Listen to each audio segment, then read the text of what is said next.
चले आगे बढ़ेंगे और सीधा रुख करेंगे वाराणसी का, जहां उत्तर प्रदेश के मुख्यमंत्री योगी आदित्यनाथ प्रधानमंत्री नरेंद्र मोदी के प्रस्तावित दौरे का निरीक्षण करने पहुंचे हैं। क्या कुछ कह रहे सुनाते हैं आपको।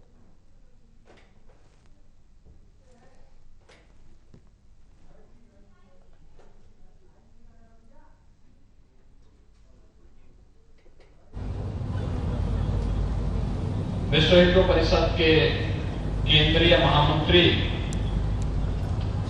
श्रीमान अशोक तिवारी जी,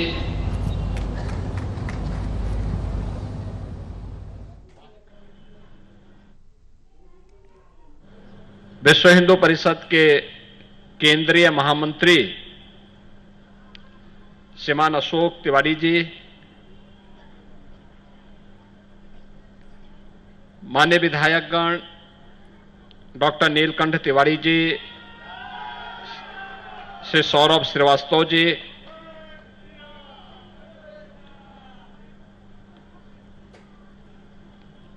कार्यक्रम का संचालन कर रहे प्रोफेसर रामनारायण द्विवेदी जी, विधान परिषद सदस्य श्री चंचल सिंह जी और उपस्थित हमारी सभी माननीय जनप्रतिनिधिगण, पूज्य संतजन, श्रद्धालुजन और उपस्थित बहनों और भाइयों,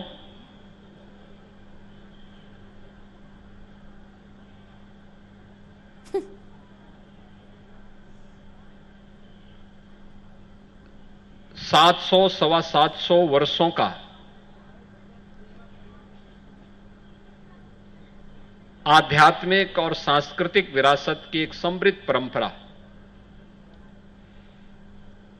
के नवीनीकरण के साथ आज काशी में हम सबको जोड़ने का सौभाग्य प्राप्त हो रहा है। मैं इस अवसर पर सबसे पहले इस संपूर्ण कार्यक्रम के प्रणेता, इस कार्यक्रम के आयोजक श्रीमद जगतगुरु रामानंदाचार्य पूज्य स्वामी डॉक्टर राम कमलाचार्य वेदांती जी महाराज का हृदय से अभिनंदन करता हूं कि उन्होंने अपनी गुरु विरासत को एक नया स्वरूप, एक भव्य राम मंदिर के रूप में देने के इस कार्यक्रम के साथ हम सबको भी जुड़ने का सौभाग्य प्रदान किया है। यह अवसर सबके पास नहीं आता है। बहनों और भाइयों, हम सब भारतवासी अत्यंत सौभाग्यशाली हैं। हमारी पीढ़ी अत्यंत सौभाग्यशाली है कि हमारी पीढ़ी ने एक समृद्ध विरासत को अपनी आंखों में देखा है, अपनी आंखों के सामने देखा है और इन कार्यक्रमों को मूर्त रूप लेते हुए हम देख रहे हैं। अभी गत वर्ष ही 22 जनवरी 2024 को कई हमारी पीढ़ियां पूज्य संतों की एक लंबी विरासत, जिस संकल्प के साथ पूरा जीवन जी थी, उस संकल्प को मूर्त रूप लेते हुए हमने श्री अयोध्या धाम में देखा है। जब देश के यशस्वी प्रधानमंत्री और इसी काशी के माननीय सांसद आदरणीय श्री नरेंद्र मोदी जी के कर कमलों से 500 वर्षों की विरासत को हमने श्री राम जन्मभूमि के भव्य मंदिर के रूप में अयोध्या धाम में रामलला के विराजमान होते हुए देखा है। आप सोचिए, श्री राम जन्मभूमि आंदोलन राष्ट्रीय स्वयंसेवक संघ का नेतृत्व था, पूज्य संतों का सानिध्य था और पूरे आंदोलन की आत्मा सरदेव अशोक सिंघल जी के सानिध्य में सारा कार्यक्रम किस गति से बढ़ा। लोग कहते थे ये काम असंभव है,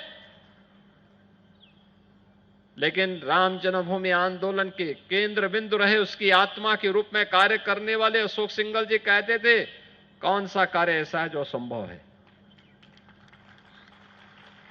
पूज्य संतों से जब बातचीत होती थी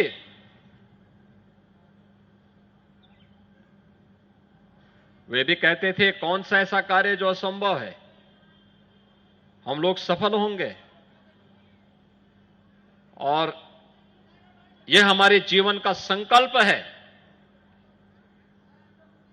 हम लोग पूछते थे किसी भी पूज्य संत से, मेरे पूज्य गुरुदेव, मेरे पूज्य दादा गुरु भी, परमहंस रामचंद्र दास जी महाराज, पूज्य नृत्य गोपाल दास जी महाराज, पूज्य सतुआ बाबा, ये सभी संतगण इस आंदोलन के साथ, इस अभियान के साथ जुड़े थे। और जब भी इनसे सानिध्य प्राप्त होता था मैं उनसे पूछता था, महाराज क्या होगा?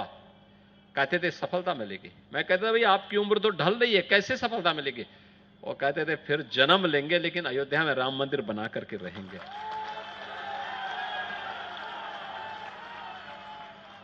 जहां पे एक ही संकल्प रहा हो, हर हाल में राम मंदिर के माध्यम से राष्ट्र मंदिर के निर्माण को भव्य स्वरूप देना है। और अंततः प्रधानमंत्री मोदी जी के कर कमलों से सारा कार्य हो रहा है। काशीवासी, मैं आप सबका हृदय से अभिनंदन करता हूं कि आपने एक ऐसा देश को प्रतिनिधि दिया है जो न केवल आपके पूर्वजों के संकल्प की पूर्ति कर रहा है बल्कि राष्ट्र मंदिर को भी वही भव्य स्वरूप देने का काम कर रहे हैं।